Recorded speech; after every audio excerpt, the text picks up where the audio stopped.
Finnegans Wake, Book 1, Chapter 7, Section 169.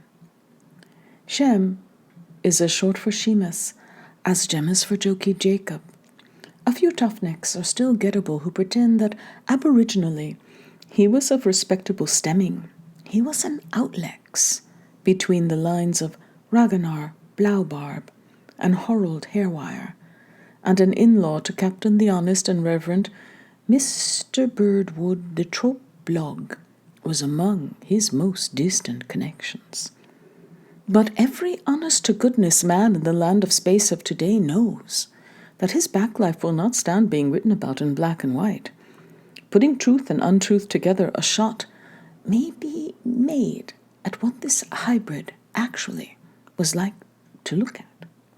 Shem's bodily get-up, it seems, included an aids of a skull, an 8 of a lark's eye, the hoel of a nose, one numb arm up a sleeve, 42 hairs off his uncrown, 18 to his mock lip, a trio of barbells from his megaged chin, Salmon's son, the wrong shoulder higher than the right, all ears, an artificial tongue with a natural curl, not a foot to stand on, a handful of thumbs, a blind stomach, a deaf heart, a loose liver, 2/5 of 2 buttocks, one Gleatstein avoid poider for him, a man-root of all evil, a salmon-kilt's thin skin, eel's blood in his cold toes, a bladder tristended, so much so that young Master Shemmy on his very first debauch, at the very dawn of proto-history, seeing himself such and such, when playing with thistle-words in their garden nursery, Grifo Trophio, at Fig Street, 111 Shuvlen, Old Holland. Would we go back there now, for sounds, pillings, and cents?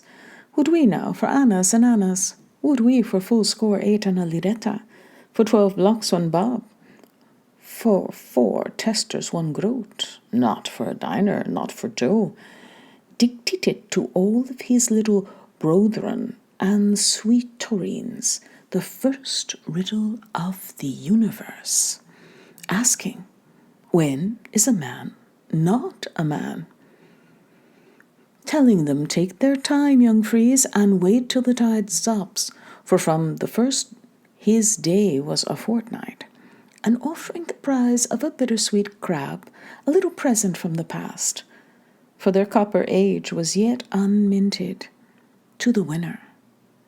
One said, when the heavens are Quakers. A second said, when Bohemian lips. A third said, when he know when, hold hard a jiffy, when he is a Gnostic, and determined too. The next one said, when the angel of death kicks the bucket of life. Still another said, when the wine's at wit's end.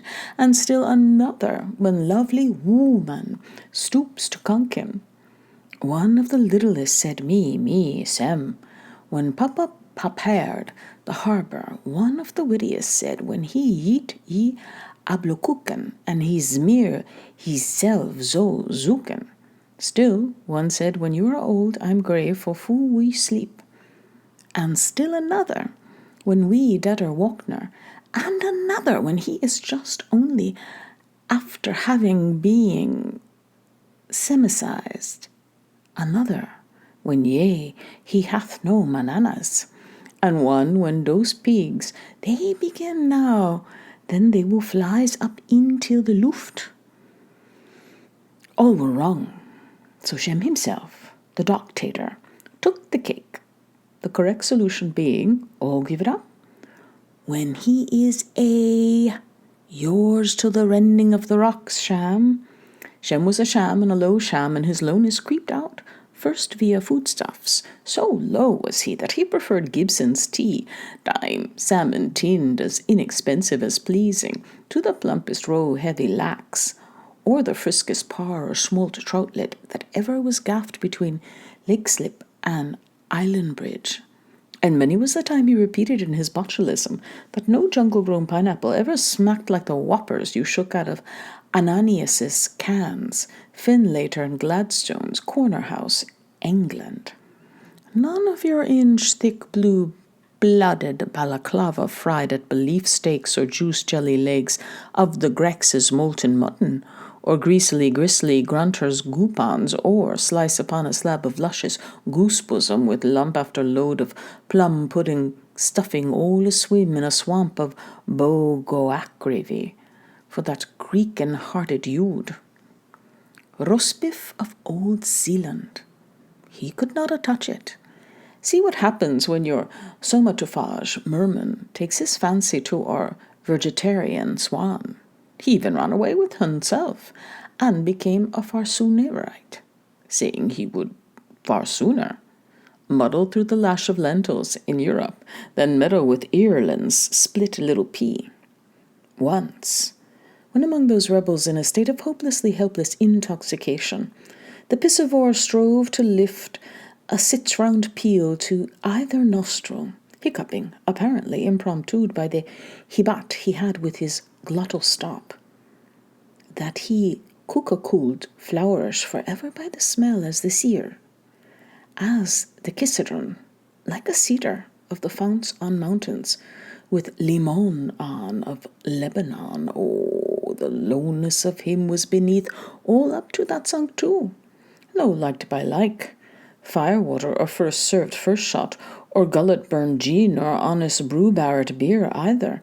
Oh dear no, instead the tragic jester sobbed himself way-whingingly sick of life on some sort of rhubarbarous mounder and yellow green, funko blue, windy-gut diodining applejack squeezed from sour grapefruits, and to hear him twixt his sentimental cusslips, when he had gulped down much too many gourds of it, retching off to almost as low with swillers, who always knew, notwithstanding, when they had had enough and were rightly indignant of the wretch's hospitality, when they found to their horror they could not carry another drop, it came straight from the noble white fat.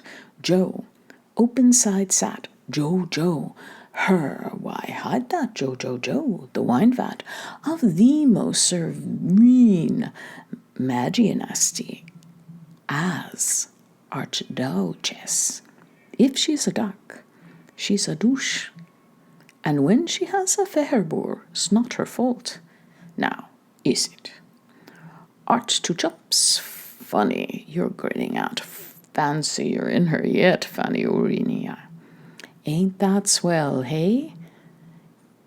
Men grow, talk about lowness. Any dog's quantity of it visibly oozed out thickly from this dirty little blacking beetle for the very fourth snap. The Tulloch Turnbuckle with her cold blood Kodak shot at the as yet unremunerated national apostate, who was cowardly gun and camera shy, taking what he fondly thought was a shortcut to care fair soak Amerigas, vias the Shipstein Pridewind, after having buried a hatchet not so long before by the wrong goods exeunt, number dash to tren, into pata ta pa pa veres fruiterers and musical florists. With his Siahau Chavi Sarshin Shelipen, she knew the Vicead of Bridewell was a bad fast man by his walk on the spot. John's is a different butcher's. Next place you are uptown, pay him a visit. Or better still, come to buy. You will enjoy cattleman's spring meat. John's is now quite divorced from baking, fattens, kills, flays, hangs, draws, quarters, and pieces. Feel his lambs, eggs. Feel how sheep, XX. His liver, too, is a great value, a speciality. XXX, communicated. Around that time, moreover, one generally for love of money hoped, or at any rate suspected among morticians, that he would early turn out badly, develop hereditary pulmonary TB, and do for himself one dandy time, nay, of a pelting night blanketed creditors, hearing a coarse song and splash off Eden Quay, sighed and rolled over, sure all was up, but though he fell heavily and locally into debit, Not even then could such an antimonian be true to type. He would not put fire to his cerebrum. He would not throw himself in Liffey. He would not explode himself with pneumatics. He refused to suffocate himself with Assad. With the foreign devil's leave, the frayed-born fraud diddled even death. Anzi cabled, but working the worth out of his mouth.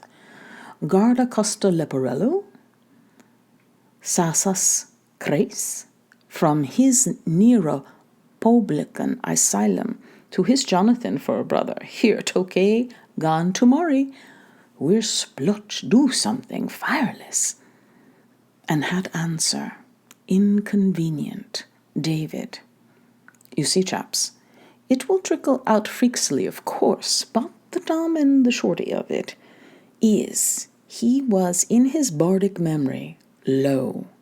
All the time he kept up treasuring with condign satisfaction each and every crumb of tracto, covetous of his neighbour's word, and if ever during a munda conversazione commoted in the nation's interest, delicate tippets were thrown out to him touching his evil courses by some well-wishers, vainly pleading by scriptural arguments with the opprobrious papists about trying to brace up for the kaidos of the thing. Scallywag, and be a man instead of a damn scrounger, dish it all, such as, pray, what is the meaning, Sauzy, of that continental expression, if you ever came across it? We think it a word transpiciously like canal? Or did you anywhere kennel on your gullible's travels, or during your rural troubadouring happen to stumble upon a certain gay young nobleman whimpering to the name of Low Swine, who always addresses women out of the one corner of his mouth, lives on loans and further free yours of age? Without one sigh of haste, like the supreme prig he was, and not a bit sorry, he would pull a vacant landlubber's face, root with ear-wakers, pencil in the outer of his lousher, and then, lisping the bridle-pate Parnella, to kill time in swatting his dead best, to think what under the canopies of Jamesons' crest would any decent son of an albio gentleman who had been to a university think, let alone hint a hint, and begin to tell all the intelligentsia admitted to the Tamil easy Samtalesi conclamazione, since still and before physicians, lawyers, merchant, belfry, politicians, agricolius manufacturers, sacristanes of the pure river society, philanthropics, lodging on as many boards round the panesthetic at the same time as possible, the whole lifelong shrine story of his entire low cornile existence, abusing his deceased ancestors whenever the sods were, and one moment tarot-booming great blunderguns, about his far-famed fine Popamore, Mr. Hum-Hum, whom history, climate, and entertainment made the first of his sept, and always up to date, though even's ears ow, many finds he faces, and another moment, Visan Rossas, crouching 3 jeers, pah, for his rotten little ghost of a peppy beg, Mr. Himmy Shimmy, a blighty, a reeky, a lighty, a scrappy, a babbly, a ninny, dirty, 7th among thieves, and always bottom sawyer, till now wan knowed how howmly howmy could be, giving unsolicited testimony on behalf of the absent, as glib as Eve's water, to those present, who, meanwhile, with increasing lack of interest in his semantics, allowed various subconscious smickers to drivel slowly across their features, unconsciously explaining for inkstands with a meticulosity bordering on the insane the various meanings of all the different foreign parts of speech he misused, and cuddle-fishing every lie unshrinkable about all the other people in the story, leaving out, of course, foreconsciously, the simple warf and plague and poison they had cornered him about until there was not a snoozer among them, but was utterly undeceived in the heel of the reel by the recital of the rigmarole.